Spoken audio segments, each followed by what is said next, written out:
बहादुरपुर गांव में एक स्कूल खुला है जिसका मैं नाम बता दूं आप सबको, बनारस पब्लिक स्कूल। जी हाँ, बनारस पब्लिक स्कूल है, इंग्लिश मीडियम स्कूल है और ये ग्रामीण क्षेत्र में इंग्लिश मीडियम स्कूल खुला हुआ है। काफ़ी अच्छा माहौल देखा जाएगा क्योंकि यहाँ पे ये जो क्षेत्र है यहाँ पे अभी तक एक भी स्कूल नहीं है, शिक्षा का कोई संसाधन ही नहीं है। परंतु यहाँ पे एक नई सोच आई है मुस्लिम कमेटी के द्वारा कि यहाँ पे एक स्कूल खोला गया है जो कि इंग्लिश मीडियम है। स्कूल का नाम ही बनारस है, बनारस पब्लिक स्कूल, और ये चंदौली डिस्ट्रिक्ट में आता है। खासकर हम बात करेंगे, हमारे साथ कुछ लोग जुड़े हुए हैं, इनसे हम जानने की कोशिश करते हैं कि इस स्कूल में ऐसी कौन सी फैसिलिटी है और खासकर इस गांव में ही खोलने का क्या मकसद था। सर, अपना परिचय दीजिए। मैं Ishrat Usmani, member organising committee inaugural function Banaras public school. दरअसल ये जो स्कूल खुला है, इस बात से हम सब एग्री करेंगे कि तालीम की अहमियत को इस वक्त कोई भी इनकार नहीं कर सकता।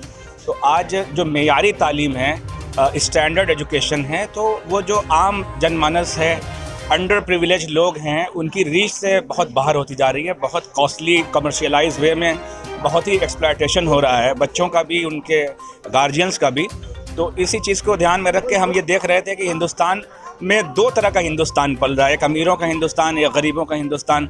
जाहिर सी बात है कि इतनी बड़ी आबादी को अवॉइड करके, इग्नोर करके हम तरक्की की कोई भी राह, कोई भी मंजिल तय नहीं कर सकते। तो बेसिक चीज़ ये हमारा ग्रामीण में आपने खोला है और यहाँ पे जैसा कि माना जाता है कि बहुत सारे लोगों का ये कहना होता है कि भाई इंग्लिश मीडियम जो स्कूल होता है वहाँ की जो फीसेस होते हैं बहुत ज़्यादा होता है, कोई अफोर्ड नहीं कर पाता है। तो उसके लिए आप क्या कुछ रखे हैं ऐसा? मैंने जैसा पहले भी कहा कि हमने सिर्फ हमारा मकसद जो है, इससे कोई प्रॉफिट अर्न करना नहीं है। हमारा मकसद ये है कि to educate our children, to educate our society.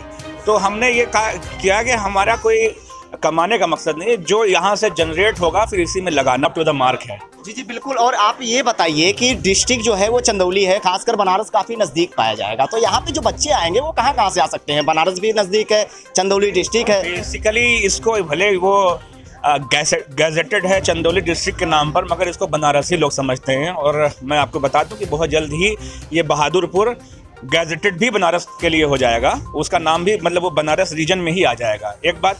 दूसरी बात ये कि पूरा हमारा बनारस का जो अलवीपुरा इलाका है और उसके अलावा जो दूसरे हमारे बहुत सारे हमारे गैर मुस्लिम भाई रहते हैं, वो भी इस चीज़ से परेशान है कि जो गिरानी है, जो महंगाई है और जितनी महंगी कर दिया है तालीम को, तो बहुत लोगों की आउट ऑफ रीच हो चुका है। तो वो सब का हमें फीडबैक मिला, वो फीडबैक लेते हुए ये काम आगे बढ़ा है।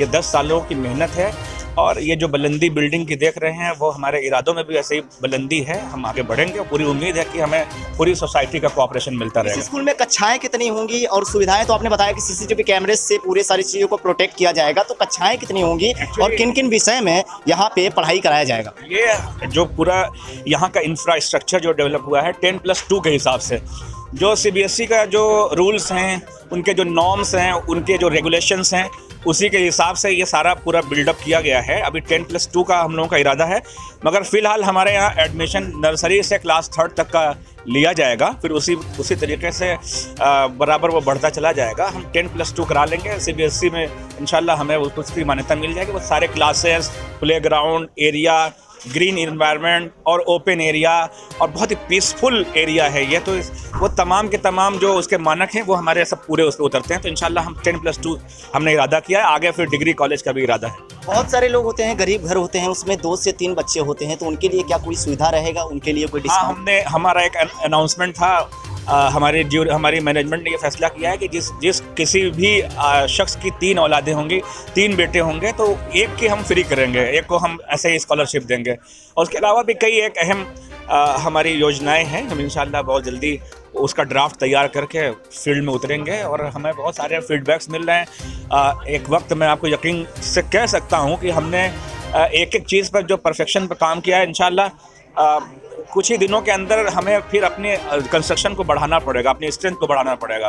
तो डिजिटल की दुनिया है, कंप्यूटर से संबंधित कुछ आपके स्कूल में रहेंगे प्रोवाइड? सब कुछ है, सब इंडोर गेम्स हैं, एजुकेशन थ्रू स्मार्ट क्लासेस हैं, बच्चा जब टीचर पढ़ाएगी बी फॉर बटरफ्लाई, तो उसमें से तितली ऐसे ही, उसमें से एनिमेटेड जो विजुअल्स हैं, जो हमारे जो पोएम्स हैं, राइम्स हैं, वो सब कुछ डिजिटल है। कोरोना जैसी महामारी चल रही थी, उसके बाद ही आपने ये डिसीजन लिया कि स्कूल खोलना चाहिए। क्या लगता है, अगर फिर से अगर ऐसा कुछ महामारी आता है तो उस पर कुछ इफेक्ट पड़ेगा? हम लोग मिल्लत के खामोश खादिम हैं। ये हमारे पूरी टीम, हमारे साथी, हम लोग खामोश खादिम हैं।